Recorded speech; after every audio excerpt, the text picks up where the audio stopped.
என்னோட பேரு கீதா. இன்னைக்கு என்னோட கணவர் ரவி பத்தியும் என்னோட வாழ்க்கையில நடந்த ஒரு விசித்திரமான சம்பவத்தை பத்தியும் தான் நான் உங்களுக்கு சொல்லப் போறேன். ரவி என்னை விட சற்று வயது மூத்தவர்தான். இது 5 வருஷத்துக்கு முன்னாடி நடந்துச்சு. நாங்க ஒரு வாடகை வீட்டுல வாழ்ந்துட்டு இருந்தோம். எங்களுக்கு குழந்தை இல்லை. ரவி இரவும் பகலுமா வேலை செய்வாரு. அவர் ஆட்டோ ஓட்டி நிறைய பணமும் சம்பாதிச்சிட்டு வந்தாரு. சில நாட்கள் போனதுக்கு அப்புறமா ரவி கொஞ்சம் வித்தியாசமா நடந்துக்க ஆரம்பிச்சாரு.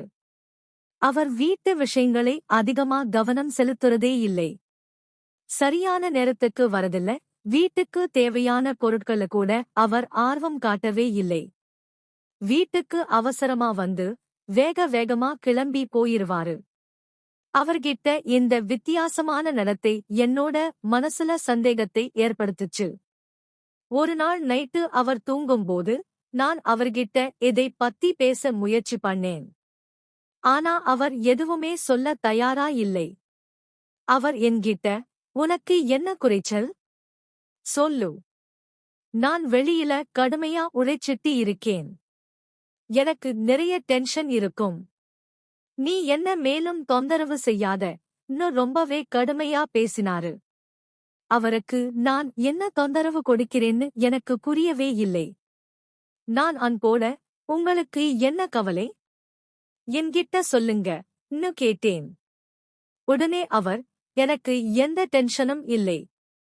நீ தூங்க" ன்னு சொல்லிட்டு படுத்துட்டாரு.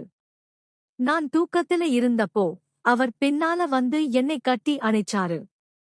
நானும் உடனடியா அவரை அணைச்சிக்கிட்டு அவரோட பக்கத்துல போய் படுத்துக்கிட்டேன். மீண்டும் நைட்டு முழுக்க நாங்க 2 பேரும் ஒன்றாவே சுகத்தை அனுபவிச்சோம். பல நாட்களுக்கு அப்புறமா ரவி என் கூட படுத்திருந்தாரு. பல நாட்களா அவர் தீர்க்காத எல்லா விஷயத்தையும் அன்னைக்கு ஒரே நாள தீர்த்து வச்சாரு. என்னோட உடல் முழுக்க வலிச்சு.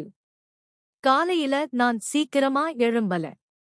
அவர் சீக்கிரமா எழும்பி வேலைக்கு கிளம்பிட்டாரு. இப்ப எனக்கு அவர் மேல இருந்த சந்தேகம் போயிடுச்சு. அவர் வேலை டென்ஷனாலதான் கவலையில இருந்திருப்பாருன்னு நான் நம்புனேன். நான் திரும்பவும் இயல்பு நிலைக்கு திரும்பி வீட்டு வேலைகளை கவனிக்க ஆரம்பிச்சேன். ரவிக்கு திரும்பவும் டென்ஷன் கொடுக்க கூடாதுன்னு என்னோட, "நீங்க தூங்குங்க, நான் படிச்சிட்டு இருக்கேன்" ன்னு சொல்லிட்டு படிக்க ஆரம்பிச்சான்.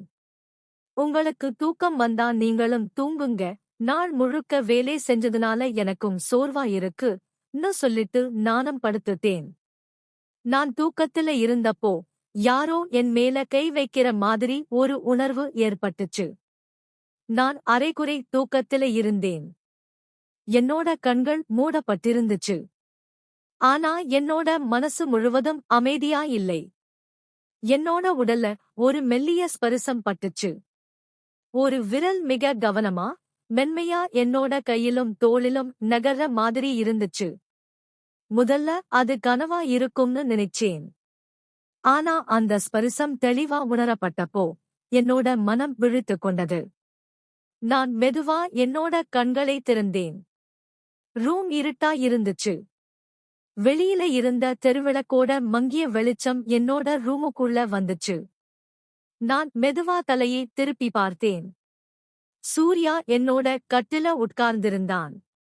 அவன் கவனம் என்னோட முகத்தில இல்ல, அவன் என்னோட கன்னத்திலையும் கூந்தலிலும் கை வச்சு தடவிக்கிட்டு இருந்தான். அந்த கணம் என்னோட உடம்புல ஒரு சிலிர்ப்பு ஏற்பட்டுச்சு. என்னோட மனசுல ஒரு அதிர்ச்சியும் ஏற்பட்டுச்சு. நான் திடீர்னு ஒரு இருமல் போல சத்தம் எழுப்பினேன். அதை கேட்டு சூர்யா அதிர்ச்சியாகிட்டான். அவன் தன்னோட கையை பின்னால இழுத்துக்கிட்டு திகைப்போட பின்னால நகர்ந்தான். அவனோட முகத்துல பயம் தெளிவா தெரிஞ்சுச்சு. "என்ன செஞ்சிட்டு இருக்க நீ?" ன்னு நான் கோபத்தோட கேட்டேன்.